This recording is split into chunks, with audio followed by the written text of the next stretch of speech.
अक्टूबर आज जो एकदम राफसी हैं, शिया हैं, गैर मुकल्लिद हैं, वहाबी हैं, और कह रहा ये मौलाना जो है ना बहुत अच्छी तकरीर कर रहे हैं, इनका साफ जवाब नहीं है। तू जानता कि वो मौलाना शिया है, राफसी है, गैर मुकल्लिद है, वहाबी है, मौदूदी है, कौन है? क्या तुझे खबर है इसकी? कोई खबर नहीं है तुम्हें। इम्तियाज तुम्हारी मस्जिद का आलिम करेगा,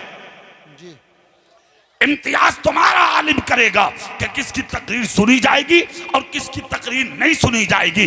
तुम जानते हो अगर धोखे से भी तुमने किसी की तौहीन कर दी तो अंजाम क्या होगा? जानते हो तुम? आतो सहाबा के खिलाफ हमारे जबाने खोलने लगे और कहते हैं अरे मौलाना साहब आपको पता नहीं है अबू बकर सिद्दीक का मौला अली से झगड़ा था। ला हौला वला कुव्वत।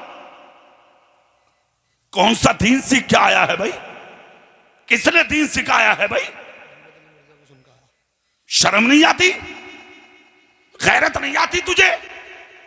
किसने बताया कि अबू बकर और मौला अली का झगड़ा था? अगर मौला अली और अबू बकर का झगड़ा होता तो वो दिन याद कर जब हजरत अबू बकर सिद्दीक का आखिरी वक्त था तो सबसे पहले अपने हुजरे में हजरत अबू बकर ने मौला अली को बुलाया था। सुभान अल्लाह। एक बात। दूसरी सबसे पहली बात यह सुनो, जिस दिन अबू बकर सिद्दीक को खलीफा अव्वल चुना गया था मदीने में और खुतबा देने के लिए जब मिंबर पर कदम रखा था अबू बकर सिद्दीक ने, तमाम सहाबा मौजूद थे, मौला अली वक्त पर नहीं थे। अबू बकर ने अपना कदम नीचे उतारा, ऐलान कर दिया मेरे रसूल की मस्जिद में कि जब तक सामने अली ना होंगे जब तक अबू बकर का खुतबा मुकम्मल नहीं। पता है तुम्हें? और तुम उंगली अबू बकर पे उठाते हो। अरे यार जानते नहीं, सारी दुनिया के मोमिनीन एक तरफ, सारी दुनिया के मौक़िनीन एक तरफ, सारी दुनिया के सिद्दीकीन एक तरफ, सारी दुनिया के शोहदा एक तरफ, सारी दुनिया के सालेहीन एक तरफ, सारी दुनिया के अक्ताब एक तरफ, सारी दुनिया के अकवास एक तरफ, सारी दुनिया के अब्ताल एक तरफ। इन सबके मकामों, मरातिबों, मनसबों, मनाकिब को तराजू के एक पल्ले में रखो और एक सहाबी का मर्तबा तराजू के पल्ले में रखो तो इन सब के मनसबों मरातिब से बढ़कर मुस्तफा के एक सहाबी का मर्तबा होता है। सुभान अल्लाह, सुभान।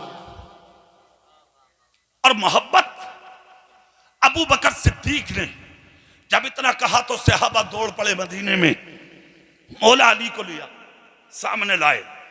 सबसे पहले खिलाफत का मोहब्बत, खिलाफत के बारे में खुशी का इजहार करने वाले का नाम मौला अली है। सुभान अल्लाह। फिर अबू बकर का खुतबा हुआ, यहां से शुरू हुई। अब आखिर सुनो, जब विसाल का वक्त करीब आया तो अबू बकर सिद्दीक ने मौला अली को बुलाया। सुभान अल्लाह। जोर से बोलो, पूरी ताकत से बोलो, पूरी ताकत से बोलो भाई। सामने बुला के बैठाया और बैठा कर कहा अली 3 वसीयतें हैं मेरी, उन्हें सुन लो। हजरत अली बोले वसीयत वो करता है जो इंतकाल करे। अबू बकर की आंख से आंसू निकल पड़े। कहा हाँ अली मैं तुमसे जुदा हो रहा हूं। इतना सुनना था ताब ना लाए अली, खुदा की कसम बेहोश हो गए। होश आया तो अबू बकर ने कांधे पे हाथ रखकर कहा अली क्या हुआ? कहा अबू बकर आपको देखकर मुझे नबी की याद आती थी, आपकी जुदाई गवारा नहीं हो रही। शर्म नहीं आती ये कहते हुए? अबू बकर और अली का झगड़ा था। मोहब्बत सुनना है तो किसी सुन्नी से सुन। सुभान अल्लाह। कैसा प्यार था आपस में, ये आकर नबी के घर वालों से सुन। इतना कहा, हजरत अली को होश आया। कहा वसीयत बयान करें। कहा अली तमन्ना है मेरी। कहा क्या? कहा जिन हाथों से नबी को गुस्ल दिया उन्हीं से अबू बकर को गुस्ल चाहिए, आपको गुस्ल देना है। एक दूसरा, सबसे पहले गुस्ल कफन पूरा करके मेरा जनाजा अपने कांधे पे पहले आपको रखना है। 2 बातें। नंबर 3, जनाजा उठा के जन्नतुल बकी मत जाना। कहा और? कहा मेरा जनाजा लेके सबसे पहले मेरे रसूल के रोजे पे जाना है। कहा किस लिए? कहा बस जाकर इतना कह देना आका आपका यारे गार आया है, जो नबी फरमा दें उस पर अमल कर लेना। कहा मौला अली ने दफन कहां करे? बोले जहां नबी फरमाए। सुभान अल्लाह। अब अली ने पलटकर ये नहीं कहा नबी तो विशाल कर गए, फरमाएंगे कैसे? अबू बकर का भी अकीदा के नबी जिंदा हैं और मौला अली का भी अकीदा के नबी जिंदा है। अगर अबू बकर का ना होता तो वो ये क्यों कहते कि जो नबी फरमा दे, और अली का ये अकीदा ना होता कि नबी जिंदा है तो फिर मौला अली ये क्यों नहीं कहते कि नबी क्या कहेंगे वो तो मिट्टी के अंदर है। दोनों खामोश। कहा ठीक। हजरत अबू बकर का विसाल हुआ। जैसे ही विसाल हुआ मौला अली आए, अपने हाथों से गुस्ल दिया, कफन पहनाया अबू बकर सिद्दीक को। सबसे पहले जनाजा उठाकर अबू बकर सिद्दीक ने अपने कांधे पर रखा और अपने कांधे पर रखकर जब मदीने की गलियों में चले हैं अबू बकर सिद्दीक, हर गम में यानी कि हर दिल में गम था, हर आंख में आंसू था। मदीने के सहाबा पीछे पीछे चल रहे हैं, मौला अली आगे आगे चल रहे हैं। एक रास्ते से जब जनाजा गुजरा है तो मौला अली ने देखा एक दरवाजे से रोने की आवाज आती है। जैसे ही आवाज सुनी मौला अली ने कहा लोगों रुको, जनाजा रखो, पहले मैं रोने की वजह पूछ लूं, वजह पूछ लूं। जनाजा कांधे पे है, रोने की वजह पूछ लूं। जनाजा रखा, दरवाजे पर दस्तक दी जहां से रोने की आवाज थी। जैसे ही दस्तक दी एक बच्चे ने दरवाजा खोला। मौला अली कहते ये रोने वाला कौन है? कहा मेरी मां। कहां पे? कहा सामने। मौला अली बोले बहन जा सकता हूं, रोने की वजह क्या है? इतना जब कहा तो औरत ने जवाब दिया अली क्या करोगे जानकर? अली बोले तुम मुझे कैसे जानती हो? औरत बोली जब से खुदा को जाना है कोई नजर से बचा नहीं है कि है कौन। मौला अली की आंखें आंसुओं में डुबडुबाने लगी। कहा ज्यादा बात नहीं करना, काम में हूं, सिर्फ ये बता दे बहन तू रोई क्यों? इतना जब कहा तो कहा सुनो अली मेरे रोने की वजह कोई और नहीं, मेरे रोने की वजह मेरे दरवाजे पर अबू बकर सिद्दीक के जनाजे की सूरत में रखी है। कहा मतलब? कहा मैं एक बेवा औरत हूं, आपके सामने जो खड़े हैं ये मेरे 3 यतीम बच्चे हैं। 2 साल हुए मेरे शौहर का इंतकाल हुए, मैं इसी तरह कर में रो रही थी, रात का वक्त था। अबू बकर सिद्दीक ने रोने की आवाज सुनी तो मेरे घर के अंदर तो नहीं आए मगर दरवाजे से वजह पूछी थी। मैंने अपनी बेवा होने का सारा वाकया बयान किया। मेरे बच्चों पर रहम खाया अबू बकर ने और एक जुमला बोला था ए बहन आज के बाद रोने की आवाज ना सुनूं, इसलिए कि जब तक मदीने में अबू बकर जिंदा है तेरे बच्चों को कभी अब रोने नहीं देगा। ए अली आज मैं रो इसलिए नहीं हूं। कहा किस लिए? कहा 2 साल हो चुके, जब सुबह को दस्तरखान लगता तो सबसे पहले अबू बकर के दरवाजे पर मेरे बच्चे खड़े होते, शाम का वक्त होता तो उनके दस्तरखान पर मेरे बच्चे बैठे होते, खुद नहीं खाते थे अबू बकर, मेरे बच्चों को खिलाते थे अबू बकर, और जो खाना उनके हिस्से का होता था तो वो खाना उठा करके अबू बकर सिद्दीक तोशा तैयार करते और मेरे बच्चों के हाथ में दे के कहते ले जाओ अपनी माँ को जाके खिलाना। और रोज मेरे बच्चों से पूछते ए बेटा तुम्हारी माँ भूखी तो नहीं है, तुम्हारी माँ मुश्किल में तो नहीं है, ए बच्चों तुम्हारा पेट कभी ऐसा तो नहीं है कि भरता ना हो और शर्म की वजह से हया की वजह से तुम बोलते ना हो। कहा आज मैं रो इसलिए रही हूं कि मेरे बच्चों के दर्द सुनने वाला चल दिया, मेरे बच्चों की जिंदगी का सहारा चल दिया। इतना कहा तो अली बोले बहन रोवे मत, ये तो करामत है अबू बकर सिद्दीक की कि उनका जनाजा तेरे दरवाजे पर रख के तेरी आवाज सुन के यहाँ पहुंचा। इसका मतलब अबू बकर सिद्दीक चाहते हैं अली मुझे कब्र में बाद में उतारना, पहले मेरी बहन के बच्चों के खाने का इंतजाम करना। सुभान अल्लाह। नारे तकबीर, नारे रिसालत, उलमाए अहले सुन्नत, फैजाने अबू बकर सिद्दीक। सुभान। संभल वालों एक जुमला सुनो, 1500 साल हो गए, 1500 साल, आज भी दुनिया अबू बकर को भूली नहीं है। जोर से तो बोल दो। अली को नहीं भूली ये दुनिया, भैया तुम्हें तो तीजे के दिन ही भूल जाओ हैं? दो दो हिस्से ले हैं चनों के, खत्म। घर में लंबे लंबे चावलों की बिरयानी, नसीब वाले हो तो 10वां तीजा हो गया, ना तो वो भी खत्म। मेरा बेटा तेरा निकल के साहब गायब, कोई नाम लेवा नहीं तेरा, कहानी खत्म। क्या हुआ? ना खुदाई मिला, ना विसाले सनम, ना इधर के रहे ना उधर के रहे। झूठ तूने बोले, चोरियां तूने की, दलाली तूने की, दूसरों की जमीनें तूने हड़पी, जायदादों पे कब्जे तूने किए, भाइयों को गरीबों को तूने सताया, पड़ोसियों के हक तूने मारे, दूसरों की जेबें तूने काटी, मजे तेरी औलाद ले रही है। कर बेटा तेरी सही हो रही है कब्र में। तुम्हें क्या मिला? तेरा नाम खत्म, तेरा निशान खत्म, यहां तक कि तेरे बदन पे पड़ा हुआ कुर्ता भी कफन गुस्ल देने वाला काट देगा, काट के एक तरफ फेंक देगा। तेरी जेबें तेरे बच्चे देखेंगे, तेरे रखी हुई दौलत को सदका नहीं किया जाएगा, हरामकारियों में फेंक देगी औलाद।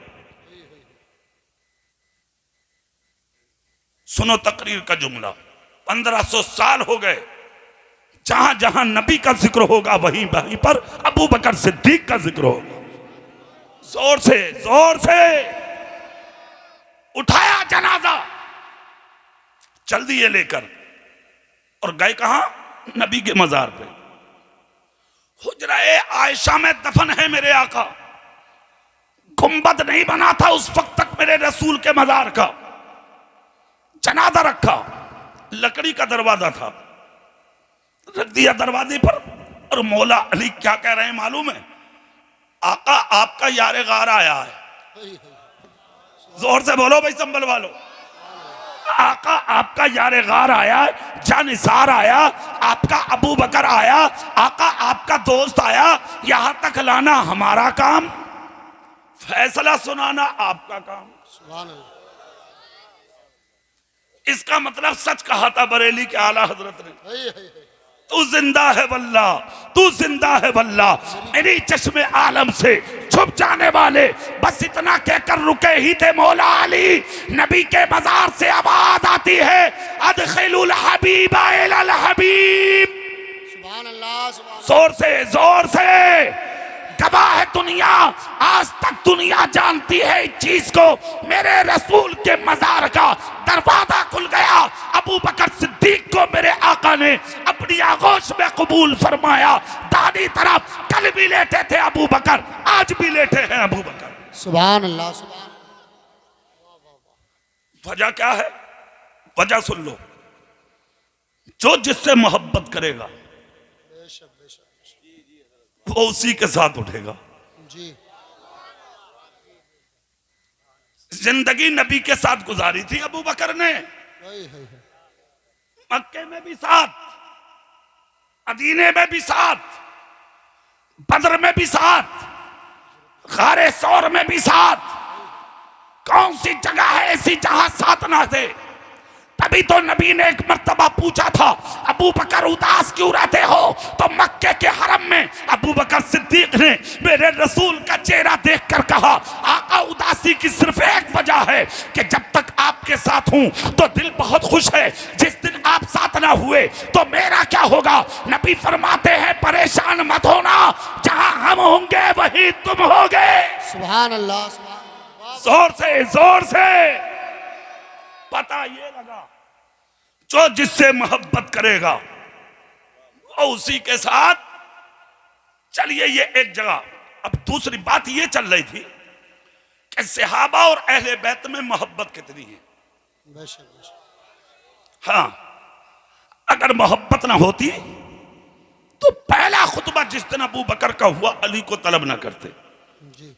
विसाल हुआ तब अली, दोनों का सामना। अच्छा, एक आवाज और है जो हमारे जवानों को सोशल मीडिया पे सुनाई जा रही है, और वो ये क्या उस्मान गनी और मौला अली की तो बनी नहीं कभी भी, माज़अल्लाह। अच्छा, दूसरी, कुछ अपने भी हैं ऐसे ही जो उन्होंने कौम को सिखाया कि सिर्फ अली अली करो, अली अली अली अली, इसके अलावा कुछ नहीं। ए जाहिल आदमी, पता है तुझे इस्लाम का? कौन कहता है कि अली के नाम लेने से नबी राजी ना होंगे? अच्छे से जानते हैं हम मौला अली का मकाम क्या है।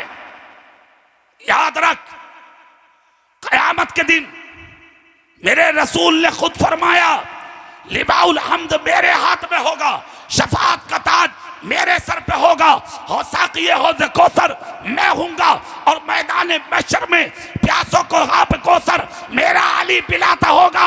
मगर नबी ने ये फरमाया कि मौला अली हर किसी को नहीं देंगे, अली हौज़ कौसर का प्याला उसी के हाथ में देंगे जिसको इजाजत मेरा अबू बकर। सुभान अल्लाह, नारे तकबीर, नारे रिसालत, फैजाने मौलाए कायनात, फैजाने अबू बकर सिद्दीक, कारी इकबाल साहिब किबला, सैयद रेहान मियां साहिब किबला। वाह वाह वाह, सुभान अल्लाह, क्या बात है कारी साहब, सुभान। अब अगली बात और सुन लें, माशाअल्लाह, ये आले रसूल का सदका आ रहा भाई। हाँ, इधर से हाँ, इधर से ही आ रहा, सैयदों की तरफ से, सादात इकराम की तरफ से, नबी के घराने की तरफ से। सुभान अल्लाह। अच्छा, इनसे तो लेना ही है हम तुमों को, हाँ, है कि नहीं? हमारा तुम्हारा इनके अलावा है भी कौन? सही बात। हम तुम तो ना इधर के ना उधर के, अरे तो किसी के तो बन जाओ, है कि नहीं? हाँ, इनकी मोहब्बत कब्र में उजाला दिलाएगी, महशर में हौज़े कौसर का जाम पिलवाएगी। सुभान अल्लाह। जोर से बोलो भाई। अब वो बात सुनो जो मैं बोल रहा था अभी, उस्मान गनी और मौला अली का निफाक बयान किया जा रहा।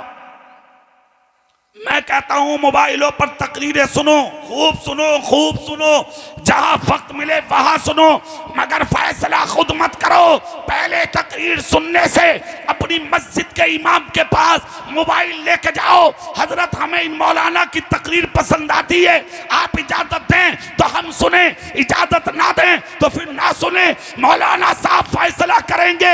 हाँ, अगर सुननी है तो सुनी जाएगी, हर मौलाना की थोड़ी सुनी जाएगी। हम तकरीर उसकी सुनेंगे जिसके हाथ में मसला के आला हजरत का झंडा होगा। सुभान अल्लाह, सुभान अल्लाह, वाह वाह वाह। अब रहा मोहब्बत का मसला उस्मान गनी और मौला अली की। तुम्हें पता है कैसी मोहब्बत थी? ए भैया, हेलो भाई,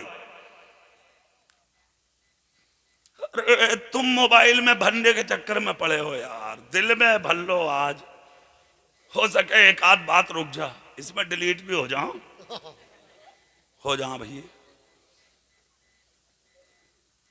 एक दिन अखबार में खबर आई कि एक शौहर ने आज अपनी बीवी का गला घोट दिया।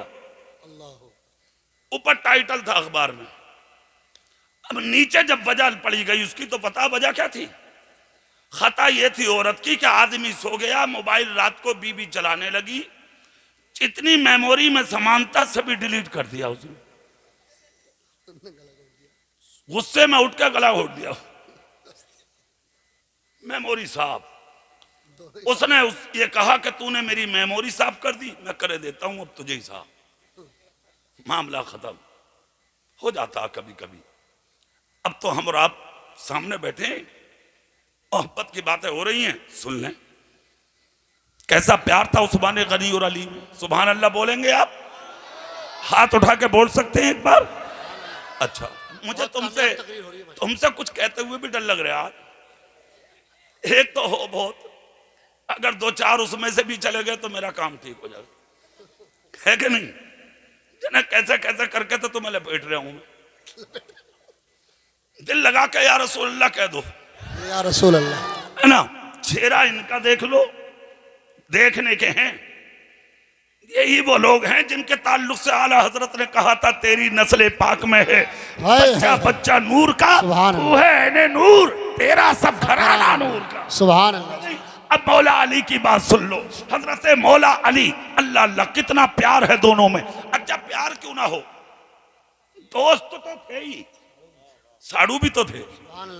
और साड़ू भी ऐसे है कि मेरे रसूल की यके बाद दीगरे दो बेटियां हजरत उस्मान गनी के घर में। या के बात दी करे। इसीलिए तो जुन्नूरैन कहा गया था उन्हें। और किस्मत इतनी अच्छी थी कि मेरे रसूल ने दूसरी बेटी के विसाल के बाद फरमाया था, अगर मेरी बेटियां और भी होती तो मैं अपने उस्मान गनी के निकाह में दे देता। सुभान अल्लाह, सुभान अल्लाह। और प्यार कितना मौला अली का और इनका। आज तो अदावत बयान की जा रही है, बुग़्ज़ बयान किया जा रहा, सिर्फ अली अली करो जन्नत तुम्हारी। पागल आदमी, जब तक सहाबा को लेकर अहले बैत के साथ नहीं चलोगे, जब तक जन्नत की खुशबू नसीब नहीं हो। बेशक बेशक। सुन लो जुमला, अदावत बयान करते हो, कितनी मोहब्बत थी सहाबा और अहले बैत में। सुनिए, हजरत उस्मान गनी के कत्ल की आवाज जब बुलंद हुई मदीने में, और खबर जब मदीने में फैली, तो सबसे पहले उस्मान गनी की चौखट पर छोटी छोटी तलवारें हाथ में देके अपनी औलाद को उस्मान गनी के दरवाजे पर खड़ा करने वाले का नाम मौला अली है। सुभान अल्लाह, सुभान अल्लाह। बेशक बेशक। और जब शहीद कर दिया गया उस्मान गनी को, तो खबर मौला अली को मिली। दौड़कर आए मौला अली। सबसे पहले आपने बहता हुआ खून उस्मान गनी का नहीं देखा, अपनी औलाद के पास आए, हसन और हुसैन के पास आके पीछे से सर पकड़े दोनों बेटों के, पकड़कर कहा, तुम्हारे होते हुए उस्मान गनी की शहादत। इतना जब कहा तो इमाम हसन रोने लगे। रोकर कहा, अब्बा जान, गुस्सा था अली के चेहरे पर, माफ कीजिए, हम कुछ भी नहीं कहना चाहते। कहा, और कहा, गवाही के लिए मदीने वालों को बुला लें। जो दौड़ पड़े मदीने वाले, आकर कहा, अली माफ करो, तुम्हारे बच्चों की खता नहीं है। कहा, फिर शहादत उस्मान गनी की हुई कैसे? दरवाजे पर जब हसन थे, हुसैन थे, तो फिर दुश्मन आया कैसे? इतना जब कहा तो मदीने वाले बोले, हुजूर माफ कर दे हसन और हुसैन को, दुश्मन दरवाजे से नहीं आया, दुश्मन दीवार के पीछे से आया। तब उस्मान गनी को शहीद किया गया। जब इतना कहा, तब हसन और हुसैन की आंख से आंसू निकले। मौला अली ने दोनों का सर चूम के कहा, बेटा खैरियत हो गई कि दुश्मन पीछे से आया है, अगर सामने से आता तो तुम्हारा बाप अली तुम्हें कभी माफ नहीं करता। तुम बगावत बयान करते हो। कौन सी किताबें तुम्हारे हाथ लगी हैं इस्लाम पढ़ने के लिए? कितनी मोहब्बत थी उनमें, ये आकर मुस्तफा के गुलामों से पूछो। बेशक बेशक। जोर से। और मोहब्बत अहले बैत और सहाबा की, अल्लाह अल्लाह। एक बात याद आ रही है मुझे, मौज़ साहब जी, सुभान अल्लाह बोले तो मैं बता दूं। बहुत शानदार तकरीर हो रही है माशाल्लाह। हजरत उमर फारूक आजम का एक अमल था, एक अमल। और जानते हो वो अमल क्या था? अमल यह था कि रातों को सोते नहीं थे उमर, मदीने में चक्कर लगाते थे को कोई भूखा तो नहीं है। जोर से बोल सकते हैं और दिल से, दिल से, दिल से। इनका चेहरा इधर कर दो, चमकदार मौलाना का। सुनिए मेरे भाई, हजरत उमर बिन खत्ताब रास्तों में घूमते, कोई भूखा तो नहीं है। दरवाजों पर जा जाकर रात में कहते थे, खाना खा लिया, खाना खा लिया, खाना खा लिया। जिन दरवाजों से आवाज आती नहीं खाया, उतने लोगों का खाना अंदर देते। खाली बर्तन आता, हजरत उमर झोली में डालते, निकल जाते। इस्लाम की तारीख बताती है, एक रास्ता वो था जहां 3 दिन तक हजरत उमर नहीं गुजरे। कितने दिन? 3 दिन। चौथा दिन जब आया तो गुजर गए। देखा तो सर से पांव तक पर्दा डालकर एक बूढ़ी औरत दरवाजे पर बैठी रो रही है और नाम ले लेके हजरत उमर को कोस रही है। हजरत उमर ने भी जल्दी पर्दा डाला, करीब गए और सामने बैठकर सलाम किया। औरत ने आहिस्ता से जवाब दिया, कहा, ज़ईफा, क्या खता कर दी उमर ने जो नाम लेके कोस रही हो? और पूछ कौन रहे? हजरत उमर। इतना जब कहा तो औरत रोई, रोकर कहा, मैं तो कहती हूं अगर कोई बच्चा मेरा इंतकाल कर गया या मैं मर गई तो कब्र में नबी तो आएंगे, सबसे पहले अपने नबी से उमर की शिकायत करूंगी। आका, आपने मदीने में ऐसे को अपना खलीफा चुना है कि जिसने गरीबों का ख्याल तक नहीं किया। कहा क्या हुआ? कहा 3 दिन हो गए उमर का गुजर नहीं हुआ है इधर से, मेरे बच्चे भूखे तड़प रहे हैं, चूल्हे में आग नहीं जली, मरने तैयार हैं भूख की वजह से, बीमार हो गए मेरे बच्चे, मैं नाकोस हूं उमर को तो क्या करूं। इतना कहा था। हजरत उमर ने कहा रुको मैं अभी आता हूं। औरत को कोई खबर नहीं ये है कौन। हजरत उमर दौड़े, दौड़कर मदीने की गलियों में दौलत कदे पे पहुंचे। चावल और दाल की बोरियां हजरत उमर ने अपनी पुश्त पर डाली और डालकर जैसे ही चले आपके बेटे हजरत अब्दुल्ला सामने आए। आकर कहा अब्बा जान लाइए मैं खिदमत अंजाम दूं। सीधा हाथ हटाकर कहा सामने से हट, ये जिम्मेदारी तेरी नहीं, ये जिम्मेदारी अल्लाह ने उमर को दी है। और लोग आ गए सामने। गुलामों ने कहा हुजूर हम करें खिदमत। हटो सामने से। फौजी आ गए, हुजूर हमें इजाजत दे दें, हम अपनी कमर पर रख ले। सबसे कहा हटो। खुदा की कसम पैर लड़खड़ाने लगे। हजरत उमर की पेशानी से पसीना जमीन पर टप टप गिर रहा है, मगर चावल और दाल की बोरियां खुद लेकर हजरत उमर सफर कर रहे हैं। चलते रहे, सफर तय होता रहा। जब औरत का दरवाजा आया तो हजरत उमर ने दरवाजा खोलकर एक हाथ से चावल और दाल की बोरियां उनके दरवाजे में डाल दी। जैसे कि घर में डाली, सामने आए, मुस्कुराकर कहा अब तो उमर को माफ कर दो। इतना जब कहा तो औरत बोली तुम्हें माफ कर सकती हूं, उमर को नहीं। हजरत उमर के रोने की आवाज निकली, दबी आवाज। कहा मान जाओ, माफ कर दो उमर को। औरत बोली तेरा उमर से क्या रिश्ता है जो बार बार उमर को कहता है कि उमर को माफ कर दो। तुझे माफ कर दिया मैंने, हजारों दुआएं हैं तेरे साथ, जा। इतना कहा हजरत उमर खामोश।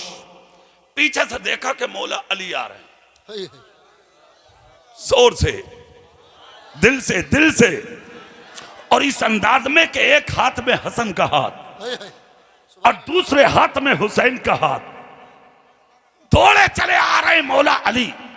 जैसे ही आके इस औरत को और हजरत उमर को बैठा मौला अली ने देखा, खुदा की कसम हजरत अली ने हसन का हाथ छोड़ा और दाहिना हाथ उठा के हजरत उमर के कांधे पर रखा और रखकर कहा उमर कैसे बैठे हो। इतना जब कहा तो औरत खड़ी हो गई। खड़े होकर कहा अली क्या ये उमर है, क्या ये उमर है। इतना जब कहा तो अली बोले हाँ हाँ, क्या तुम्हें खबर नहीं। अल्लाह की कसम मुझे इल्म नहीं कि ये उमर है। इतना जब कहा तो हजरत उमर ने चेहरे से नकाब पलट दी। संभल वालो, जब नकाब पलटी तो उस नकाब में आंसू, आपकी दाढ़ी में आंसू, आपके खिरके में आंसू, जमीन पर जिस जगह बैठे थे वहां की खाक पर आंसू। हाथ जोड़कर कहा हजरत उमर ने अब तो माफ कर दो। औरत बोली उमर आप माफ कर दो, मैंने आपको पहचाना नहीं कि आप उमर है, जाओ जाओ मैंने तुम्हें माफ कर दिया। हजरत उमर ने एक टुकड़ा जेब से निकाला, निकाल के बोले लिख दो मैंने उमर को माफ कर दिया। औरत ने लिख दिया। आपने वो टुकड़ा यानी रुक्का जो हाथ में था मौला अली को दिया। देखो अहले बैत और सहाबा की मोहब्बत। अली के हाथ में देकर उमर बोले अली आप भी लिख दो मैं गवाह हूं। और से तो कह दो। हजरत अली ने भी लिख दिया। वो रुक्का आपने इमाम हसन को दिया। हसन आप भी लिख दो मैं गवाह हूं। हसन ने भी लिख दिया। हुसैन पाक को दिया, आप भी लिख दो मैं गवाह हूं। हुसैन आजम ने भी नाम लिख दिया, मैं गवाह हूं। आपने वो रुक्का चूमा, किसने? हजरत उमर ने। क्या प्यार है संभल वालों सहाबा और अहले बैत में। सुनो खुदा की कसम सुनो, आपने रुक्का चूमा, सीने लगाया, अपने पॉकेट में रखा। मौला अली ने पॉकेट में रखते हुए हाथ पकड़ कर कहा बाद में रखना। ए उमर पहले ये बताओ इस रुक्के का करोगे क्या। इतना जब कहा तो हजरत उमर बोले ए अली मत पूछो, कहा बताओ पहले। कहा सुनो मैं ये करूंगा, जिस दिन मेरा विसाल होगा कफन में लिपट के जब कब्र में उतरूंगा तो कुछ और नहीं लेके जाऊंगा, अपने सीने पर रख के ये रुक्का लेके जाऊंगा। मुस्तफा कब्र में पूछेंगे ए उमर क्या लाया है, तो ये रुक्का निकाल के कहूंगा, एक औरत मदीने में नाराज थी, आपका उमर उसे भी राजी करके आया है। जिस वक्त राजी किया था मैंने गवाह आपके घर वालों को बनाया। सुभान अल्लाह। नारे तकबीर, नारे रिसालत, नारे हैदरी, फैजाने उमर इब्ने खत्ताब। सुभान अल्लाह, माशाअल्लाह माशाअल्लाह। ये सहाबा है। आज एक आवाज है, एक किसी सूरत से लोग अबू बकर, उमर और हजरत उस्मान गनी को गालियां दें, सिर्फ अहले बैत से प्यार करें। बेशरम आवारा कुत्ते हैं वो लोग जो अबू बकर सिद्दीक पर उंगलियां उठवाना चाहते हैं। तुम जानते हो उमर फारूक आजम और अबू बकर सिद्दीक की शान क्या है? अरे वो है उमर और अबू बकर जिनका हाथ पकड़कर नबी ने मदीने में कहा था, जिसे जन्नती चलता फिरता देखना हो मदीने में, वो मेरे अबू बकर और उमर का चेहरा देख ले। सुभान अल्लाह, सुभान अल्लाह। और प्यार अल्लाह अल्लाह। दौर उमर फारूक आजम की खिलाफत का ही है।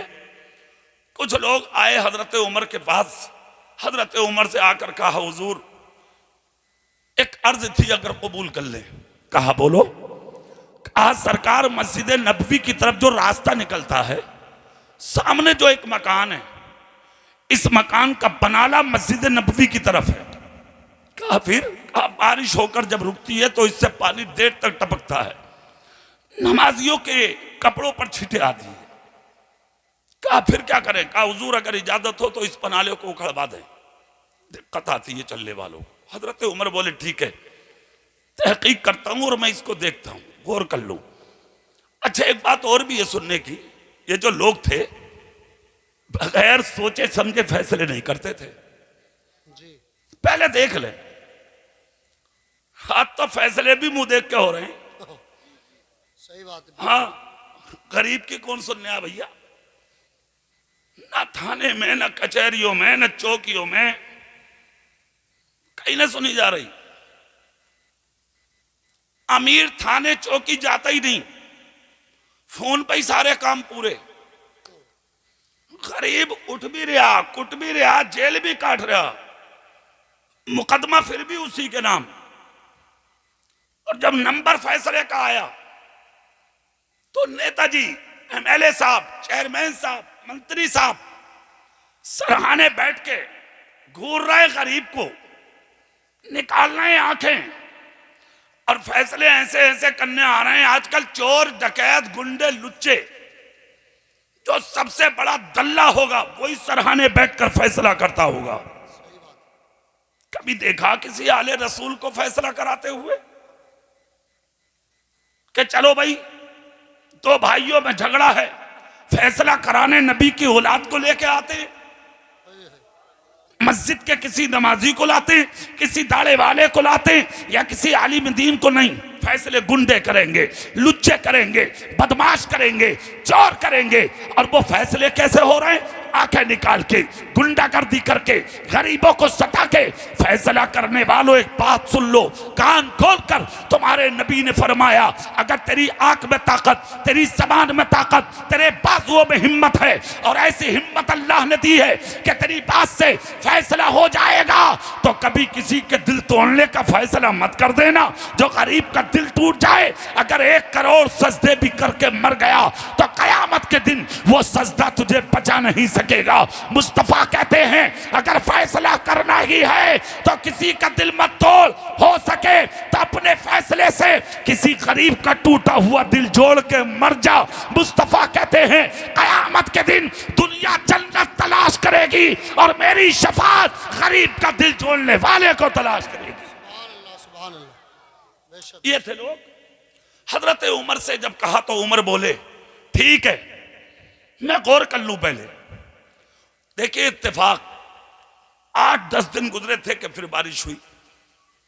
हजरत उमर जब गुजरे मस्जिद नबवी के लिए तो पानी यकीनन पनाले से टपक रहा था मस्जिद नबवी की जानिब। टपक कर हजरत उमर के जुब्बे पे गिर गया। हजरत उमर ने जब देखा तो वापस आए और वापस आके सहाबा को जमा किया और जमा करके कहा ये पनाला उखाड़ दो, इससे यकीनन तकलीफ है। प्रैक्टिकल के तौर पर देख लिया आपने। फिर कहा पनाला उखाड़ दिया गया। जिनके मकान का पनाला था थे तो गरीब, मगर थे कौन ये सुने आप। घर में बैठे ना रहे, मदीने में जो काजी वक्त थे उनकी अदालत में पहुंचे, मदीने की अदालत में, और हजरत उमर के खिलाफ मुकदमा कर दिया। हजरत उमर ने मेरा पनाला तोड़ा है। किसके खिलाफ मुकदमा किया? उमर के 22 लाख मुरब्बा मील का मालिक, आधी दुनिया का बादशाह, उसके खिलाफ। आज हिम्मत है कोई गरीब किसी के खिलाफ पहुंच जा थाने में? रास्ते में पेल देगा, बोले रुक पुलिस में जा रहे हैं मेरे खिलाफ, 2 लठ और मारेगा रास्ते में, बात खत्म। क्या शान है मेरे रसूल के मदीने की। जोर से बोलो भाई, जरा हाथ उठा के कह दो या रसूल अल्लाह। क्या शान है मेरे रसूल के मदीने की, और आपस में क्या मोहब्बत है सहाबा और अहले बैत की। इस जुमले पर सुन ले आप, खुदा की कसम, जैसे ही अदालत में मुकदमा हुआ, तारीख दे दी गई, खबर हजरत उमर तक पहुंची, रुका पहुंचा, पैगाम पहुंचा, काजी वक्त था, वक्त का यानी के वक्त पर जो तारीख दी गई थी उसी मुतय्यना तारीख पर हजरत उमर भी आए और मालिक मकान भी आए, मदीने के सैकड़ों सहाबा आए। चल के देखेंगे आज उमर की पेशी है। आए है जैसे ही आए अदालत में, सामने काजी वक्त, मदीने की अदालत, और इधर हजरत उमर और उधर मालिक मकान। अब मालिक मकान कौन था उसका नाम सुन लो आप, पूरा मजमा झूमेगा नाम सुनकर। बता दूं आपको, और आहिस्ता बोलो, कभी पुलिस पकड़ के ले जा। अरे बता दूं, चलो अच्छा फिर कभी पूछ लियो, सुभान अल्लाह, अगली बात बता दूं जी, अभी बता दें। एक भाई साहब कह रहे हैं चलो कोई बात नहीं, अभी बता दो। चलो तो अभी सुन लो, सुभान अल्लाह बोलना जरा जोर से। जिनके मकान का पनाला हजरत उमर ने उखड़वाया था, उस मर्द कलंदर का नाम हजरत अब्बास है, जो चचा मेरे रसूल के हैं। ये अहले बैत में है, बिल्कुल अहले बैत। अच्छा एक शुबे का इजाला और कर दूं मौलाना ज़ेगम साहब, अहले रसूल यहां बैठे हैं, सैयद रेहान मियां साहब, इनकी मौजूदगी में, ताकि जुमले दलील बनकर दुनिया तक पहुंचे। एक शुबे का इजाला और, आज गुमराह किया जाता कि अहले बैत में सिर्फ 4 हैं, 4 कि अल्लाह के रसूल आ रहे थे, चादर हटवा के देखा तो देखा हसन और हुसैन थे सीने से, चलिए ठीक है बात। फिर नबी ने कहा अली तुम भी आ जाओ, कहा फातिमा तुम भी आ जाओ। पता ये लगा जितने आ गए थे उस वक्त वो हैं अहले बैत, बाकी सब खत्म। ये जुमले अहले तशय्यो के हैं, सुन लो कान खोल कर बता रहा हूं आपको। और किताबें लिखी जा रही हैं, किताबें, और उन किताबों में भी यही साफ किया जा रहा, ये है चारों अहले बैत में अली, फातिमा, हसन, हुसैन।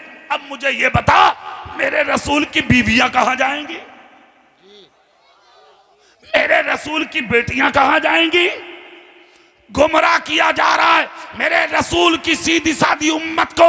ए मुस्तफा के गुलामों, अच्छा किया सैयद रेहान मियां साहब ने क्या उर्स को उर्स के तरीके से बना लिया, और आज उर्स की तकरीब में अल्लाह रसूल का जिक्र, सहाबा और अहले बैत का जिक्र सिर्फ इसलिए कराया ताकि मेरे नाना की उम्मत को यह पता लग जाए सच क्या है और गलत क्या है, सहाबा की शान क्या है, अहले बैत का मकाम क्या है। सुने जुमला आप, ये चारों ही अहले बैत में नहीं है, सुन लो साथ में और भी हैं। मेरे रसूल की बीवियां भी अहले बैत में हैं, जोर से बोल के दिखाओ सब। और तुम्हारे रसूल की सारी बेटियां भी अहले बैत में हैं। सुन लीजिए, हजरत अब्बास भी अहले बैत में ही हैं। अदालत में खड़े मदीने की, सामने काजी वक्त, मदीने की अदालत। हजरत उमर पहुंचे, जाने के बाद वकालत करना शुरू कर दी। हजरत उमर ने जब बोलना शुरू हुए तो काजी वक्त ने कहा, उमर रुको। 22 लाख मुरब्बा मील का मालिक, आधी दुनिया का बादशाह। काजी वक्त बोले, रुको, आप नहीं करोगे वकालत? कहा और? कहा वकालत करेंगे हजरत अब्बास, इसलिए कि मुकदमा पहले उन्होंने किया है, आपने नहीं। चुप हो आप। क्या शान है मुस्तफा के मदीने की। मुंह देखकर फैसला नहीं किया जाता, हकीकत सुनकर फैसला किया जाता है। और जब तक ऐसी अदालतें थी, इस दुनिया का निजाम बहुत अच्छा था। हाँ, और जब वो अदालतें आज उखाड़ी जा रही हैं, उनकी खुशबुएं नहीं ली जा रही, वो तरीके नहीं अपनाए जा रहे, तो आज कोई इम्तियाज नहीं रहा, सब खत्म। अब सुनिए अदालत मदीने की।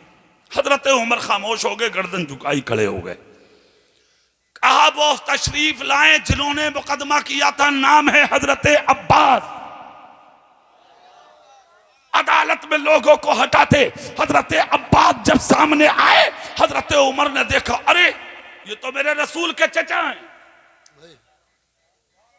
आंख से आंसू निकलने लगे। उन्होंने अदालत में वकालत की कि हजरत उमर वो शख्स है जिसने मेरे मकान की छत का पनाला तोड़ा है, पानी छत पर ठहर रहा है, मैं गरीब आदमी हूं, वो पानी रुकेगा, छत कमजोर पड़ेगी, मेरे बच्चों को रहने में तकलीफ होगी, इसलिए मैंने उमर के खिलाफ मुकदमा किया है, लिहाजा मैं इस पर सुनवाई चाहता हूं। काजी वक्त ने सुनकर कहा, उमर क्या ख्याल है, आपका वकालत करो।